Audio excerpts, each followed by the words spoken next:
साधारण से दिखने वाले मनुष्य में इतनी शक्तियां छुपी हुई है कि वह हजारों जन्मों के कर्म बंधनों और पाप तापों को काटकर अपने अमर आत्मा में प्रतिष्ठित हो सकता है। परंतु मनुष्य कुछ विकारों के कारण पशु की न्यायी जीवन जीता है, व्यर्थ के तुच्छ भोग विलास में ही अपना अमूल्य जीवन बिता देता है। हमें हमारे सद्गुरु ने जो नाम दिया है, जो शब्द दिया है, ये शब्द एक बीज है। इसे हमने एक विशाल रूप देना है, एक विशाल वृक्ष की भांति इसे खड़ा करना है। परंतु इसके लिए हमें उस बीज की रक्षा करनी है। गुरु को वीडियो लाइक कर दो, सब्सक्राइब कर दो प्लीज। लाइक कर देना, सब्सक्राइब कर देना प्लीज। सावधानी बरतनी है। जैसे पीपल का एक वृक्ष होता है, वो एक छोटे से बीज में बहुत बड़ा वृक्ष छुपा हुआ है।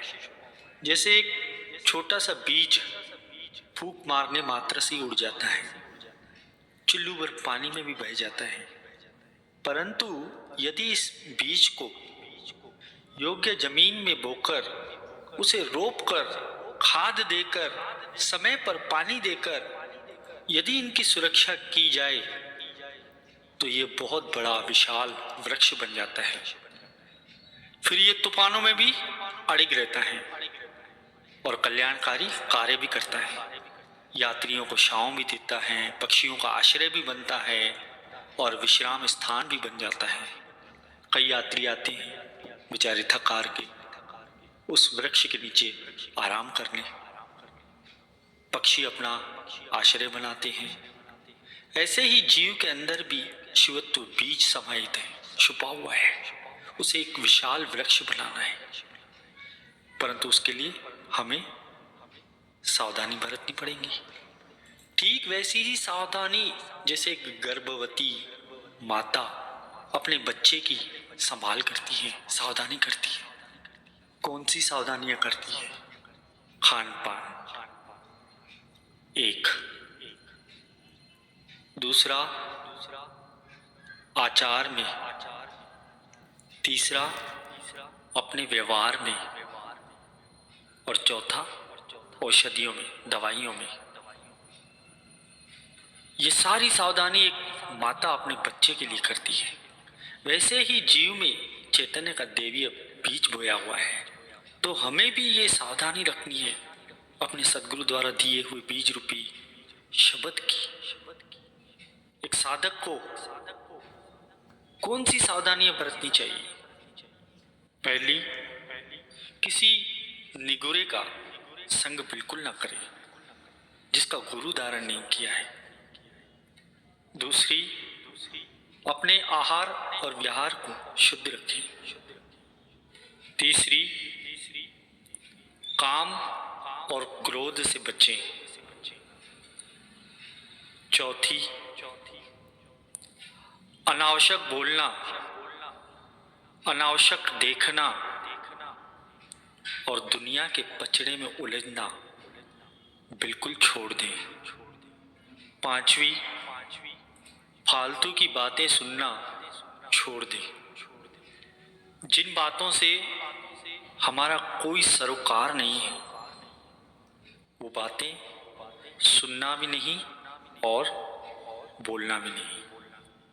छठवीं, अपने व्यवहार को शुद्ध रखें।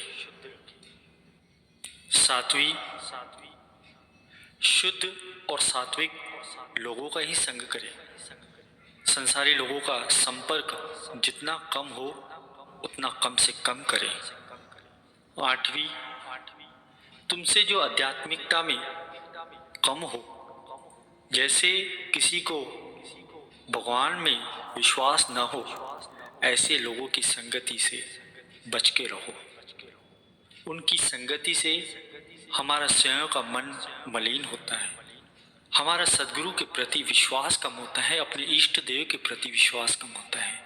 तो ऐसे लोगों की जितना हो सके संगति बिल्कुल मत कीजिए और अपने भक्ति धन को सुरक्षित रखिए।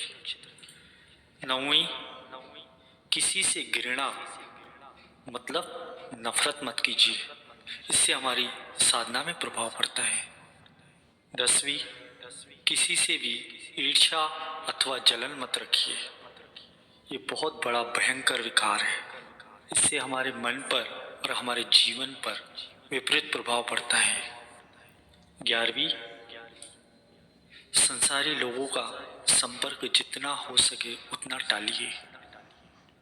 12वीं, सबसे प्रेम रखिए, परंतु उनके कुसंस्कार हमारे अंदर प्रविष्ट न हो, इसका विशेष ध्यान रखना है।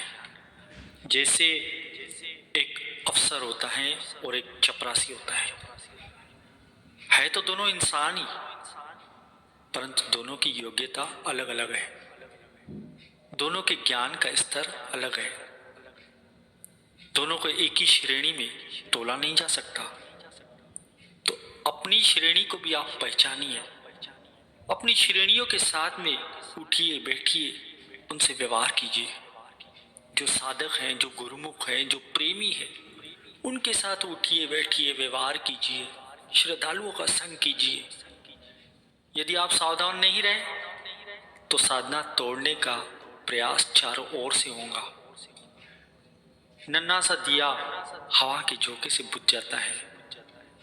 निंदाखोर निंदा करेंगे और जो व्यवहार में चतुर रहेंगे वो आपके आगे कर्तव्यों का ढेर खड़ा कर देंगे। आपकी साधना वहीं की वहीं रह जाएंगी। 13वीं, किसी की भी निंदा अथवा चुगली मत कीजिए।